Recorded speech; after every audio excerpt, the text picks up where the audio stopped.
Alright guys, how are you doing today? We're back again. I got another little DIY project for you. What I'm working on today is a river anchor, if you will. Basically, it's a shallow water anchoring system. Will be a fiberglass rod, and it's going to anchor off the back of my kayak. The nice thing about the ATAK is that it already has plates and set screws basically built into the back of it. So I can just clamp everything right to that. I don't have to drill any extra holes, worry about toggle bolts or any of that kind of stuff. I can just utilize everything that's already in place. I'll be mounting mine off to the side because I have a rudder going down the middle, but let me show you about all of that and the stuff that you're going to need to do this.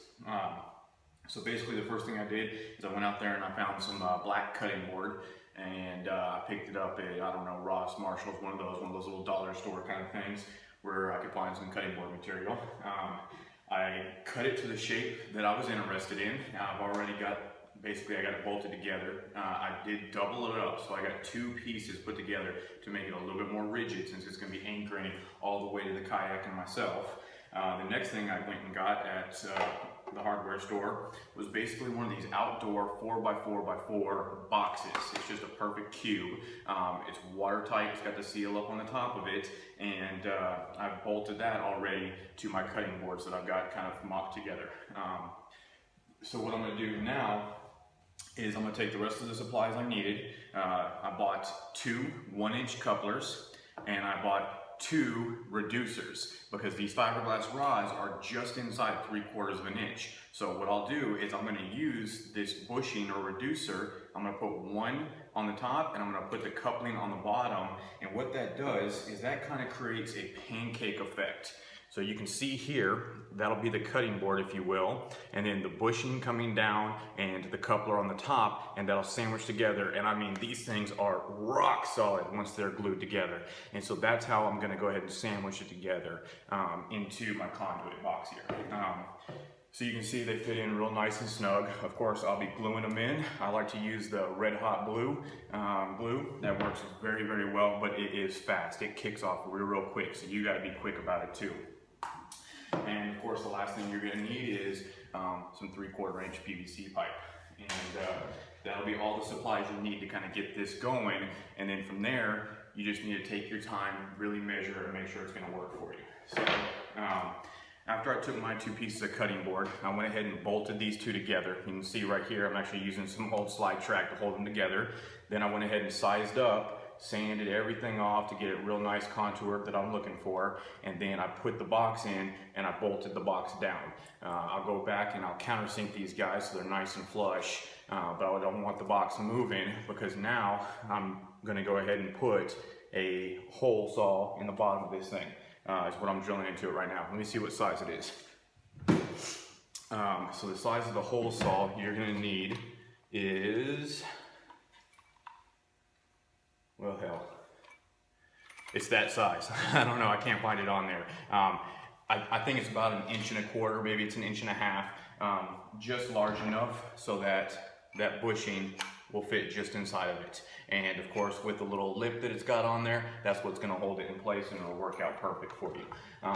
Unfortunately, I've been drilling like crazy, so my batteries just died on me, so I wanted to make this quick video while I'm waiting on the batteries to kind of recover real quick. But basically, once I have that done, I'm just going to start gluing everything together. I will have to drill a hole in the top of this, of course, and then I'll basically have, if you will, that coming up out of the top of it in that orientation, and then coming out of the bottom will be the bottom coupler, just like that. And in order to work this, to deploy it back and forth, I'm going to run pad eyes down the side of the kayak, and if I'm in 8 feet of water, because it's going to be an 8.5 footer, taking up to 6 inches for this, I'll have my paracord run down the side. So what I'll do is I'll drill a tiny little hole right here in the side of this where the paracord will run inside, and then most people are actually using a pulley, just like this. And they're running that paracord over the top of the pulley. So that pulley will be mounted inside of this box in about that orientation. So now it'll come in, roll over the top of that pulley, and it'll come out of a hole right in front of that coupler, right about there. So the line goes in, the cord goes down the bottom, and what that does is that'll allow that fiberglass rod to go up and down because that paracord will be attached to the bottom of that fiberglass rod.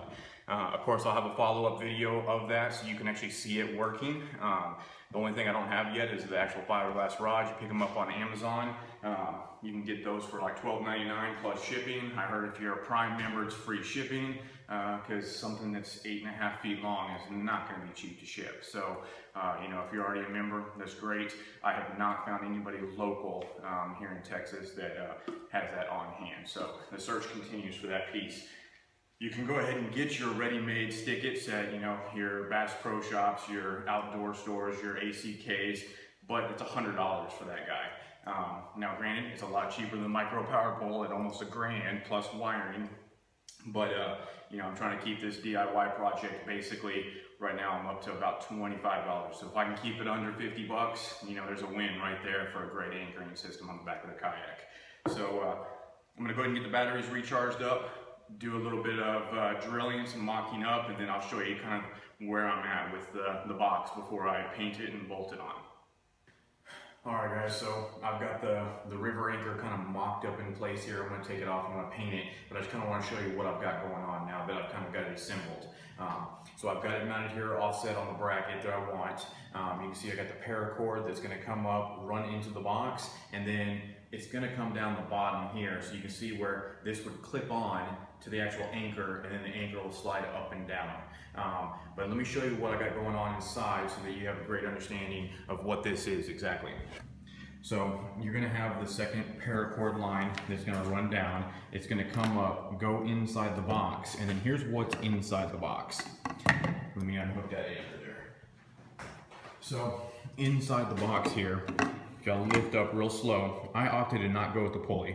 I was afraid that the paracord might jump that pulley and then I'm dealing with a whole mess out there on the water. So I put an eye bolt with a jam nut underneath it. That way it has something smooth to roll over. But you can see here, here's my assembly on that PVC pipe. So like I talked about, I did the bushing with a coupler, and then I got another bushing jammed in there with a piece of PVC pipe and a bushing underneath. So if you look down inside, you can see the hole that the bushing will go inside of. You'll see the hole the paracord will run down as well. So once it's closed up and assembled, if you look all the way up underneath here, you can see where that river anchor is going to come out, and you can see where you'll be able to pull up and lower this whole assembly, and that's basically how it's going to work. I did go back, I flushed mine of those screws out. I just need to do a little bit of light sanding. And then of course, once I'm done with all that sanding, I'll go ahead and get it painted. Humidity is really high today because it's raining right now. Obviously that's why I'm not fishing, and I'm kind of working on this project. But that's it right there, guys. River stick, you know, quick DIY. Again, you know, I think I'm in about $25 right this second without the actual stick itself. So let me get it painted up. Once I get the actual stick in there, I'll throw one quick clip on the very end here so you can kind of see what that looks like put together. Thanks guys. All right guys, how's it going? So earlier in the week we were starting to build up basically our river anchor. Here it is right here. It's already attached, it's painted up. We've kind of gone over the details and the construction of that, but what I have finally gotten now is the actual river anchor. So it is 8.5 feet long. You can see it running down the length of the kayak there. It's got a T-handle on the top. If we walk down here, you can see it. You've got your T-handle up here. It is by Super Stick. I went ahead and just bought one instead of buying the fiberglass tree pole online. I don't have Amazon Prime, like I mentioned earlier, don't want to pay for it, and I sell these, so I just went ahead and bought one real quick. And the reason I did it is, let's see if I can get the angle there, it's got the metal tip on it already. So I ran over to West Marine, picked up a saline shackle. This is not your typical anchor shackle, but this thing doesn't weigh a lot. Drilled a hole through the fiberglass, kind of sanded it out a little bit, and I can now attach my clip, which is hanging up underneath here. You know, I can just hook that up real quick. Of course, you'll pull the shackle so you can run it down through there and get it rigged up, and that's pretty much it. Obviously, seeing this kayak sitting on a table, and it is a almost 9-foot long pole. I can't deploy it here to show it off, but you know, I'll get some footage of it next time I get out. It is nasty, rainy, thunderstorms coming out today, so didn't get a chance to go fish. So just working on a couple of little projects on the kayak, but just wanted to kind of show you the river anchor there. You know, I think I'm in. The pole was $75, but other than that, I'm in $100. So not bad for a way to anchor out in basically 8 feet or less, real quick and real quiet. So maybe I'll get a quick clip of me actually using it, tag it on the end of this video, and get it going for the air guys. But again, you know, if you got questions or anything like that, please go ahead and comment below, subscribe to the left, and I do appreciate it, you know. Thanks for following. I got a lot more videos. I'm working on an anchor for the front of the boat today, so I'll go ahead and throw that video together, try and get posted up as well, and kind of show you a quick walk around of all the mods that I got going on now that I've been fishing the kayak for about 2 months or so. All right, thanks guys. Y'all have a good one.